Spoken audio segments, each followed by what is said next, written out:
नमस्कार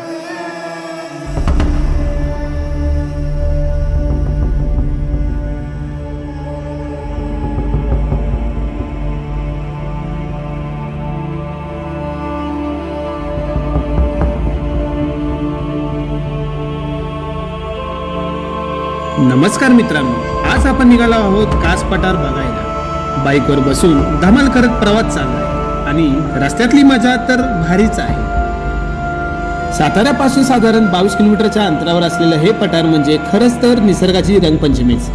सप्टेंबर ऑक्टोबरच्या काळात इथे फुलांचा गालीचा पसरल्यासारखंच दिसतं. त्यामुळे कास पठारला महाराष्ट्राचं काश्मीर असंही म्हणतात. मित्रांनो, आता आम्ही पोहोचलोय कास पठाराच्या पार्किंग जवळ. इथं एक बोर्ड दिसतोय जो डाव्या बाजूला बामणोली दाखवतो आणि उजवीकडे कास पठार.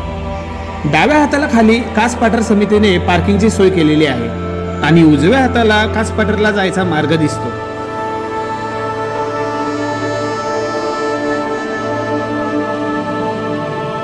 मित्रांनो, तुम्ही पाहू शकता की इथे गर्दी खरंच खूप आहे. विशेषतः शनिवार रविवार तर रांगा प्रचंड मोठ्या असतात. तिकीट काढण्यासाठी खरंच खूप वेळ लागतो. म्हणूनच माझा सल्ला असा असेल की जेव्हा तुम्ही याल त्याच्या आधी तुम्ही ऑनलाईन बुकिंग करून या. तिकीट साधारण 150 ते 200 रुपये आहे. तिकीट घेतल्यावर तुम्हाला कास पठारवर नेण्यासाठी व आणण्यासाठी फॉरेस्ट विभागाने गाड्यांची व्यवस्था केलेली आहे. पण आमच्यासाठी खास गोष्ट म्हणजे आमचं स्पेशल पार्किंग थेट पठारावरच झालं. तिकीट नाही, थेट बाईकवरूनच पठारावर आले. हेवी मजाच ना. आता खरी जादू सुरू होते मित्रांनो. कास पठारावर फुलांचा समुद्र पसरलेला आहे. सोनकी, टोपलीकर, गुलाबी टाकळ्या, पांढरी सोनकी अशी शेकडो जातीची फुलं इथं दिसतात. मित्रांनो, या फुलाचं नाव आहे काळीकुंदा किंवा कुर्दू.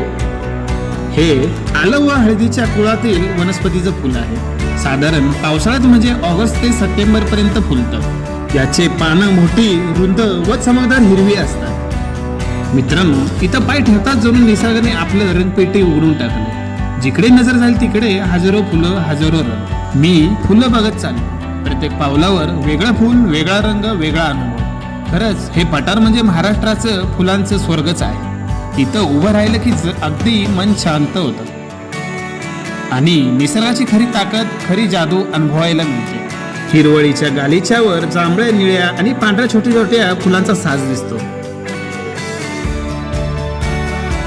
या व्हिडिओत छोटी पांढरी फुले दिसत, त्याला एरिओकोलन असं नाव आहे. मराठीत दिंड्या असंही म्हणतात. दिंड्या फुलं जमिनीवर पसरलेल्या हिरव्या गालीच्यावर जणू मोत्यासारखी चमकताना दिसतात. ही फुलं कास पठारच्या ओळखीचा महत्वाचा भाग आहे.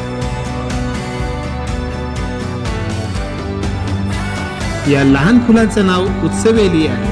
मराठीत अळिंजी सुद्धा या फुलाला म्हणतात. उत्सवेलिया अळिंजी ही कीटकभक्षीय वनस्पती आहे. म्हणजे पानांमधल्या सूक्ष्म थैल्यांमध्ये बारीक जीवजंतू अडकून जातात.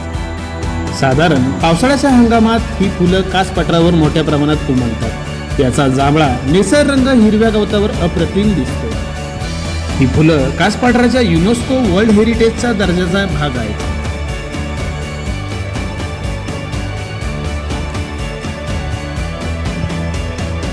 व्हिडिओमध्ये दिसणारी जांभळी फुलं ही ॲनिस हायसॉप किंवा कोरियन मिंट म्हणून ओळखली जातात, ज्याला शास्त्रीय भाषेत आगास्टा असेही म्हणतात. ही फुले लॅमिएसी म्हणजेच पुदिना कुळातील आहेत.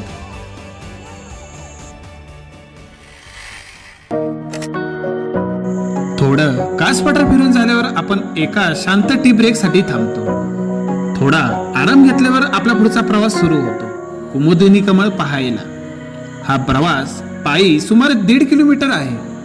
पण प्रत्येक पावलासोबत निसर्गाचं सौंदर्य जवळपास अनुभवायला मिळतं. रस्त्याच्या दोन्ही बाजूला मस्त कडे दिसतात आणि समोर उभी असलेली चढ पाहून असं वाटतं की जणू आपण स्वर्गाच्या दिशेने चाललो आहोत.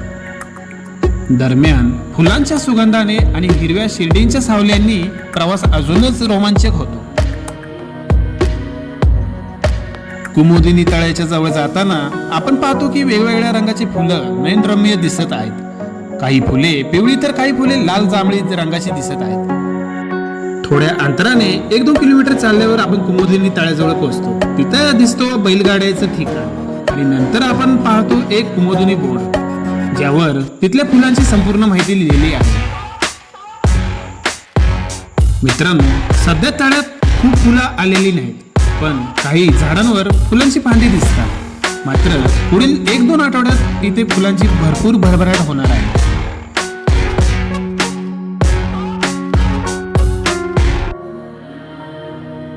तळ्याखाली आपण पाहतो की पाण्याखाली हे कमळाचं पान आणि फुले किती सुंदर दिसतात. एकदम जिव्हाळा शोभणारे दृश्य. आणि याच कासपठाराच्या वातावरणाचा आनंद घेताना तुम्हाला हे छोटे जीव सुद्धा दिसतील. यानंतर आपण पुन्हा परत येतो. परंतु मित्रांनो, हा व्लॉग तुम्हाला कसा वाटला ते खाली कमेंट मध्ये नक्की लिहा. मित्रांनो, कासपठाराला भेट द्या. हे व्लॉग शेअर करा जेणेकरून तुमचे आवडते लोकही या सुंदर ठिकाणी भेट देतील. तुम्हाला व्लॉग आवडला असेल तर सबस्क्राईब करायला विसरू नका.